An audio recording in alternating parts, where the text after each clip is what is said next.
System के विरुद्ध अगर आप आवाज उठाते हैं तो बहुत ही सतर्कता और बहुत ही सावधानी की जरूरत होती है। तो वो जिस हिसाब से अभी तक जो साक्ष्य मिले हैं, तो बंटी यादव करके जो लड़का था वो आवाज उठाया था कि वहां पर जो देह व्यापार का केंद्र बना है, तो वो बहुत बड़ा एक सिस्टम को ललकारने वाली बात होती है। उन लोगों का उसमें बहुत सारे क्रिमिनल्स होते हैं, उन लोगों का अप्रोच बहुत ही प्रशासन को भी वो लोग मिला के चलते हैं। नहीं नहीं, देह व्यापार हिडन फॉर्म में चलता है। ये कह के नहीं कि देह व्यापार होता है, लेकिन सभी लोग जानते हैं कि क्या होता है। इसको इशू किया जाता है कहीं कहीं, वो दूसरे तरीके से लाइसेंस दिया जाता है, जैसे मुजरा के नाम पर, ऑर्केस्ट्रा के नाम पर, ये बियर बार के नाम पर, अदर स्टेट में उसको अलग ही नाम दे दिया जाता है। कोई आदमी पार्लर के नाम पर, इस सब के नाम पर लेते हैं और उसके आड़ में देह व्यापार। सरकार को कुछ कहना चाहेंगे कि अब दिन दहाड़े किसी को उठा लिया जाता है? सरकार की जिम्मेदारी होती है कि कोई भी नागरिक उनके राज्य में उनकी हत्या ना हो, उनके साथ कोई गलत ना हो, तो ये तो पूरी जिम्मेदारी सरकार की होती है। देखिए, देह व्यापार का खुलासा करने वाले बंटी यादव पटना जंक्शन से जो है उनका अपहरण हो जाता है। अपहरण होने के बाद जो है उनकी हत्या कर दी जाती है। किसका हाथ है? देखिए, कैमरे के सामने सब सबूत है, फिर भी प्रशासन यहाँ का चुप है। हमारे साथ शिवनंदन भारती सर है, सर से जानेंगे क्या कहिएगा सर। देखिए, जब कोई बहुत बड़ा सिस्टम के विरुद्ध अगर आप आवाज उठाते हैं तो बहुत ही सतर्कता और बहुत ही सावधानी की जरूरत होती है। तो वो जिस हिसाब से अभी तक जो साक्ष्य मिले हैं, तो बंटी यादव करके जो लड़का था वो आवाज उठाया था कि वहां पर जो देह व्यापार का केंद्र बना है, तो वो बहुत बड़ा एक सिस्टम को ललकारने वाली बात होती है। उन लोगों का उसमें बहुत सारे क्रिमिनल्स होते हैं, उन लोगों का अप्रोच बहुत ही प्रशासन को भी वो लोग मिला के चलते हैं। तो वो सब चीज का भी रहता है। तो इतने बड़े सिस्टम से टकराए तो अब ऐसे जो जिस संदेहास्पद अवस्था में उनकी लाशें मिली है, तो वो तो अपने आप में इंडिकेट कर देता है कि पहले अपहरण हुआ, फिर उनका संदिग्ध अवस्था में लाश मिलना। तो अब तो ये प्रशासन के हाथ में भी कितना जल्दी गिरफ्तार करते हैं। और अभी का जो दौर है, कोई भी आदमी इसी वजह से जुर्म होते हुए देखता है, आवाज नहीं उठाता है। इसीलिए बंटी ने जो काम किया था उसके समर्थन में लोगों का जो सिंपैथी है वो इसीलिए है कि भाई वो जिस तरीके से एक तरफ आप देखेंगे कि भरत तिवारी की जो मौत हुई थी, तो वो लोगों ने कहा कि शहीद हुआ है।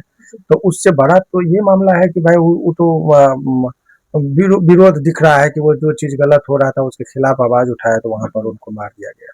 तो असली शहादत तो ये दिख रहा है कि अभी हुआ है। बाकी पुलिस अपने स्तर से अनुसंधान करेगी। अगर वो पुलिस तत्परता दिखाएगी तो जो अभियुक्त है, जो जिनके ऊपर इल्जाम है, अपराधी है, वो लोग गिरफ्तार होंगे। उनको सजा दिलाने का काम पुलिस का होता है। लेकिन अब पुलिस किस लेवल से इसको करती है तो पुलिस पर निर्भर करती है।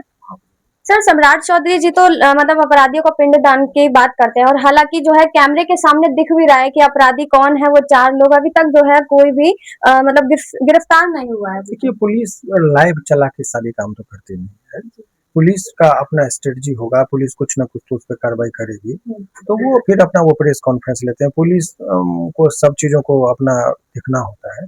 तो इतनी बहुत जल्दबाजी होगा ये कहना कि पुलिस कार्रवाई नहीं कर रही है। अभी 1-2 दिन देखना चाहिए। अगर नहीं करे तब फिर इन लोगों का जो और विकल्प है, धरना, प्रदर्शन, शांति, वो अपना बाद में करेंगे। इतनी जल्दी कोई किसी भी चीज को प्रतिक्रिया नहीं दी जा सकती। सर, बंटी यादव की जो लाश थी उसके सारे सबूत मिटा दिए गए। उन्होंने जो हाथ पे कड़ा पहन रखा वो हटा दिया गया, उनका टैटू हटा दिया गया है।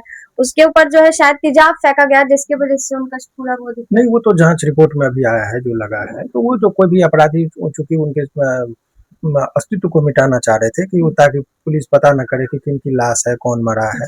तो अभी जो लग रहा है, जो खबरें चल रही है, इसका मतलब अपहरण हुआ और उसके बाद तुरंत उनको मार दिया गया। यानी जान मारने की चूंकि बहुत राज वो जानता था, और जो अवैध धंधे में संलिप्त थे उन लोगों का के लिए बहुत बड़ा मुसीबत बनता है, इसीलिए उसको मार दिया गया।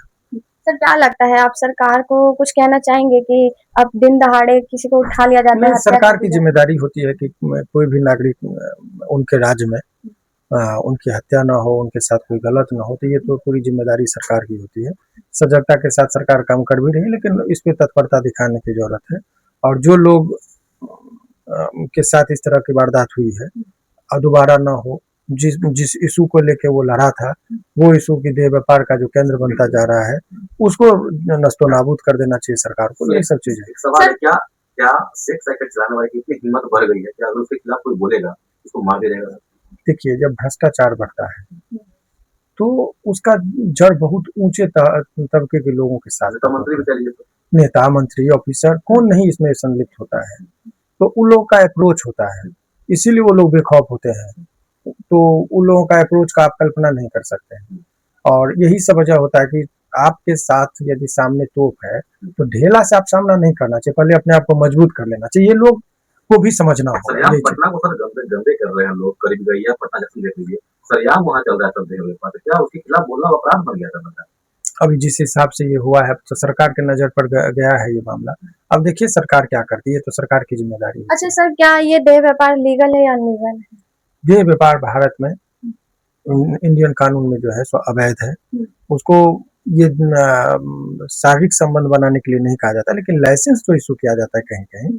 वो दूसरे तरीके से लाइसेंस दिया जाता है, जैसे मुजरा के नाम पर, ऑर्केस्ट्रा के नाम पर, ये बियर बार के नाम पर, अदर स्टेट तो में उसको अलग ही नाम दे दिया दे दिया जाता है। कोई आदमी पार्लर के नाम पर, इस सब के नाम पर लेते हैं और उसके आड़ में देह व्यापार करते हैं। सर कोलकाता में भी सोना गाछी नाम से एक है, वो भी बंद नहीं हुआ, क्या बंद होगा देह व्यापार? नहीं, देह व्यापार हिडन फॉर्म में चलता है। ये कह के नहीं कि देह व्यापार होता है, लेकिन सभी लोग जानते हैं कि क्या होता है। तो सरकार अपना अपना पॉलिसी है, तो वो सब चीज देखा जाता है।